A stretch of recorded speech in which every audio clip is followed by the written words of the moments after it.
So I'm just going to go through my notes and offer up the highlights and any additional thoughts I have about the current setup, how things appear to be evolving, the uncertainty, confusion that's kind of out there in the market and so on.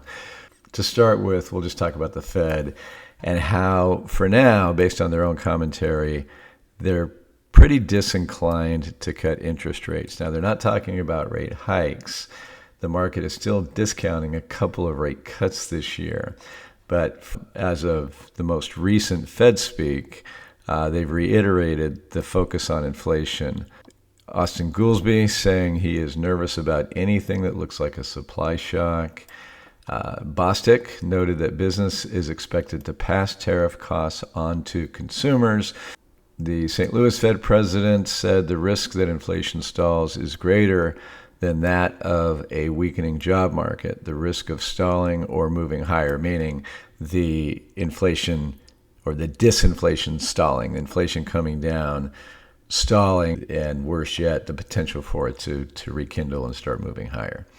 From the minutes themselves for their last meeting, which were out last week, the factors that were mentioned by participants as supporting such an approach included reduced downside risk to the outlook for the labor market and to economic activity, and increased upside risks to the outlook for inflation, uncertainties around their neutral rate, the degree of restraint from higher long-term interest rates, or the economic effect of potential government policies. And of course, they're talking mostly about tariffs there. Now, I actually don't entirely agree with the Fed that there are reduced downside risks to the economy, and you're going to see what I mean here over the next few minutes. And just one easy example, although this doesn't suggest anything dire. I mean, Walmart's doing fine, even though their stock tanked last week. Their comp sales grew by 4.6%, with positive growth in general merchandise. They guided to 3 to 4% net sales growth for fiscal year 2026 versus the consensus of 4%, so that's just okay. I mentioned the stock, trading at 30 times earnings or 38 times earnings is exceedingly expensive. Comp sales growth led by transaction counts and unit volumes, share gains primarily from upper income households. Now, I want to emphasize that. Apparently, folks who perhaps wouldn't normally shop at Walmart are shopping at Walmart, and that's where Walmart is actually seeing its growth. So I think that clearly says something about the trend in the economy currently. E-commerce sales rose 20% and reflects strength in their store fulfilled pickup and delivery, advertising and marketplace, and so forth. Sam's Club sales were led by food and health and wellness categories. And what Walmart and the likes of Sam's Club deliver is value and convenience. And if you can't deliver that, you are having a tougher retail time. That is what Etsy said to that yesterday, and whose stock fell 10%. Recent e-commerce growth has been skewed towards those that offer low prices and fast delivery, and that's a game we are unlikely to win. We also recognize that consumers are shopping and spending their time differently with more competition than ever for mindshare. So, folks watching their pocketbooks a little closer, at least on the retail end. I will say, though, that on the travel and leisure end, plane flights, etc., they still seem to be knocking it out of the park. So people are still spending on experiences. However, and I don't have it dialed up for us today, the growth in services via the S&P Global Services PMI that came out on Friday is actually really getting a bit tepid. So it's not contracting yet, but we're not seeing the gains in growth or anticipated growth that we have been for months and months in that space. Okay, so I am going to jump around. And as I get into what can be sensitive topics for some, please never forget you are hearing a money manager's perspective. This is not making a statement about right, wrong, good or bad, should or shouldn't. It's a statement about the economic impact of what's going on in the world, or our view of that, and our view of the opportunities and the risks therein. That's it. So I just always feel compelled to to explain that when I get into weeds that I think are often confusing for people. And one of them is the economic impact of immigrant workers in the U.S. or immigration in general. Ironically, immigrant workers were huge in terms of averting what was arguably the most anticipated recession that didn't happen in history. Foreign-born workers literally explain all of the labor force growth since 2020. Now, that looks to be changing, as you know, with policy going forward. Not judging right or wrong, just telling you what appears to be happening. And you can see that's rolling over a little bit here.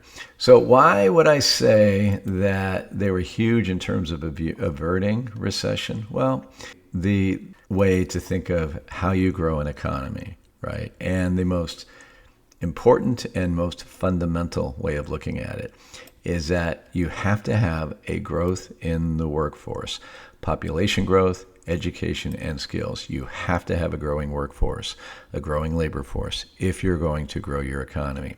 Investment in physical capital, machines and infrastructure, and of course, investing in innovation and productivity improvement. So essentially, you can narrow it down to two: growing labor force and gains in productivity, more output per unit of labor. So if all of the labor growth has been immigrant workers, they largely explain why we didn't have that recession, at least not yet. Another equation to think about is that government deficits equate to private profits or private income, right? One person's deficit is another person's income. In the case of the government spending beyond tax receipts, that means that is net capital, net liquidity, net cash flow going into the economy, right? If the government is spending more and they're not taxing enough, pulling it back out, then you have a net positive, I'm using air quotes, impact on the economy. Now, that says nothing about all of the government waste that's been building up over the years. If you happen to look at my little book that I published in 2013 called Leaving Liberty with a Question Mark, I just completely railed against the ills of big government. So if you know me, you know this is not a political statement. This is just a statement of fact that if indeed we do see massive government cutbacks, we're going to see a recession if they are truly big, as they've been promised. And there's a lot of debate about how big that's going to ultimately be. But, it could be problematic near term for the economy. I'm not saying it shouldn't happen. I'm just talking about the economic impact. So you couple that with a kind of a freezing of labor growth coming across borders. Clearly, you have issues, and that's just reality. It's empirical. It's math. It's whatever you want to call it. If I were looking at it from a political strategy perspective, this is where you would allow that kind of pain to be felt, right? Early in the term, and work through these excesses, gain efficiencies where you can, fix the problems that are related to the border, and then allow, productive, helpful immigration. And then, it could be by the time you get to midterms, things are looking good or they're on an upswing a couple of years from now, and even a lot better 4 years from now. But if what politicians tend to do, and that is react to economic and market frictions, market in particular, and continue to change course or don't want the pain and stop this program, this and that, well, then you don't get these cuts and these efficiency gains that you're looking for. So the tasks going forward for the fiscal and monetary authorities are monumental. Okay, so now with regard to the economy, what is the data on the ground right now telling us? Well, homebuilder sentiment is really rolled over. Below 50 means contraction. I'm going to show you my own chart when I get to the market charts here in a second. But homebuilder sentiment is waning. They're very, very concerned about the impact of threatened tariffs. The following jibes with recent evidence that the consumer is slowing down. I think I featured these. In fact, I'm sure I did in the written blog this week, but I'll just run through them real quickly. Consumer loan demand remains weak. Credit card demand softening over the past 2 quarters. However, weather should be considered, and I mentioned that a week or two ago, and I'm mentioning it again this morning. However, the overall delinquency rate trend continues to support the currently weaker consumer narrative. 90-plus day delinquencies on auto loans is getting up there, as you can see, as it is in credit cards as well. The U.S. equity market remains individually company-centric, or I'd say and concentrated, which is a warning sign.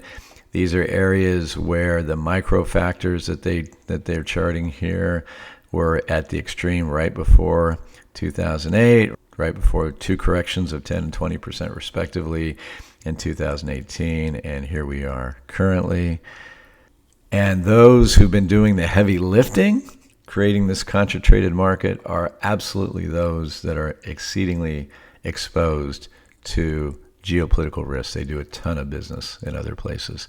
And then with regard to Europe, while I'm concerned enough about the short-term setup for Eurozone equities to hedge them a bit, which we just did this last week, because we have a pretty good exposure there that really explains our relative outperformance for our clients and our core portfolio this year, or it helps to explain other things. Commodities have done well as well, but Eurozone equities among developed markets have really outperformed the rest of the world. And we do think that uptrend has longer-term legs, likely. Short-term, I think it's out over its skis. There's a very important election in Germany tomorrow, which, if it goes a certain way, would really move the needle potentially negatively. It's not at all expected to go that direction. It probably won't, but if the party that the market fears gains enough ground, that could shake things up this next week. And then, of course, the whole prospect for tariffs would be very, very negative potentially for Eurozone equities that have done well this year. However, the prospects for a Ukraine ceasefire, I think, would be very bullish for Eurozone equities as well. So a pretty mixed picture. Also, he points to the potential durability of the commodities rally, another area we've had success this year. I see near-term risk here as well. I say that because I see, near-term economic risk, but I don't disagree in general with his thinking, particularly with regard to depressed regions. We also have likely rebuild of Ukraine and Gaza, and just imagine the demand for building materials that this will bring. Commodity prices are likely to go higher, and bond yields are going to take another leg up, as well as inflationary pressures will be well bid. Now, that would be negative for equities. What this all possibly means is that market attention is in the midst of changing, I believe. Economic life in depressed regions is about to come alive, and it will not be all about 7 big U.S. tech stocks any longer. Okay, so enough with my commentary there. Let's take a look at some charts. So I mentioned home builders. This, by the way, is a component in our own economic index, which just fell back into the red by 2 points. So still call it relatively neutral on the economic outlook. But you can see that the forward outlook, the purple line was improving, and you can see that's now rolled over current conditions, and the overall index itself scoring 42 in terms of the degree of optimism, and that would be pessimism under 50. And then prospective buyers traffic well below the expansion line. Okay, so the S&P 500, I thought I'd start with the weekly chart because last week's action shows up very concerningly on the chart. It created what is called a bearish engulfing candle. It's where one candle engulfs the previous candle, captures the complete movement of last week, which is the body of the candle. So bearish engulfing candles are, bearish, right? And something to beware. And let me just show you here where we've had them. This is a 4-year chart. This was clearly a bearish engulfing candle back in July of last year, which culminated in a 10% decline in the S&P 500. Bearish engulfing candle captured 2 weeks there. Back in August of 2023, 11% decline. Bearish engulfing candle back in January of 2022, 27% decline. And then when you look at our momentum indicators, this is not a good sign, not in the least. We have quite the bearish divergence and a sell signal on the moving average convergence divergence, and quite the bearish divergence on the relative strength index. These are indicators that have been coincident with corrections, particularly the bigger corrections in the past.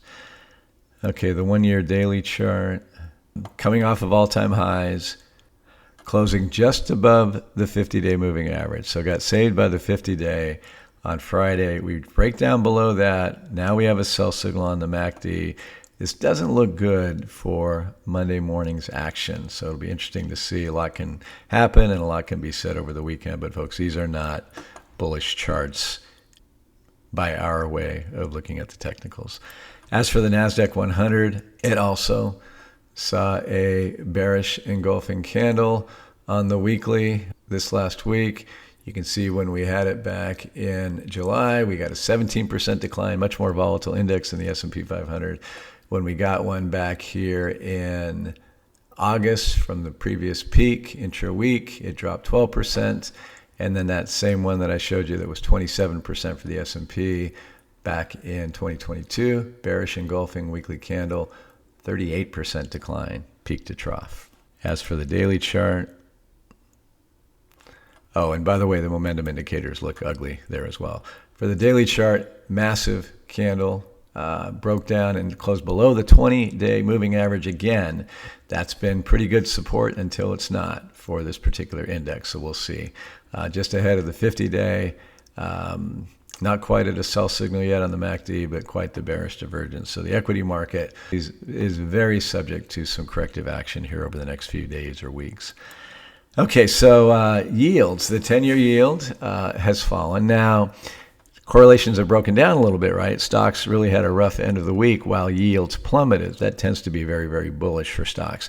And it could be that they're just not connected currently, that the stock market is reacting to poor earnings or geopolitical risks, tariff threats, that sort of thing. And yields are falling because of the data and so on. And I guess you could argue fear over the economy if indeed we enter into a big bad trade war kind of thing as well. So then that would make them connected, I guess, in some sense. So anyway, interesting times and very, very mixed signals. Now, I will say that right now, technically, we kind of have bullish divergences on the momentum indicators. I wouldn't feel strongly about it just yet, but this suggests that there could indeed be at least a technical bounce off of this 440-ish, little above that level on the 10-year yield. So that'll be interesting to watch over the next few days and weeks. As for the dollar, again, the dollar falling, it hasn't turned out to be bullish for equities here, at least this last week. It did go up a little bit on Friday. Almost fulfilled this entire bear flag pattern. You could argue right here that this looks very much like a bear flag as well. And if that were to play out, you get the length of the flagpole here, which would take us down there. That in and of itself tends to be bullish for stocks, particularly non-U.S. stocks. But again, the threat of a trade war and tariffs would put upward pressure on the dollar, at least initially. A serious recession risk would put upward pressure on the dollar typically. This setup is unique, I think, historically speaking. So you're going to get lots from me on these topics in the coming weeks. And then lastly, just because we've been doing it a lot lately, gold, and we do have a pretty good position in gold that we are hedging currently against something severe to the downside. Gold's looking really toppy to me. Now, I've been saying this for a while. I said it right up here, and we got this pretty big down day, but then we came right back from it. All the uncertainty ultimately should be relatively positive for gold, but you can see it's kind of rolling over, and it's definitely rolling over here on the momentum indicators. So I would look for gold to correct a little bit here in the coming weeks. I'm long-term very bullish on gold for reasons that we've talked about already, and no doubt reasons that we'll talk about some more in the future. So folks, I'm going to do a hard stop right there. Hope this was useful for you and interesting, and I appreciate you very much for watching and listening, and I'll talk to you again next week. Have a great weekend. Take care. Bye-bye.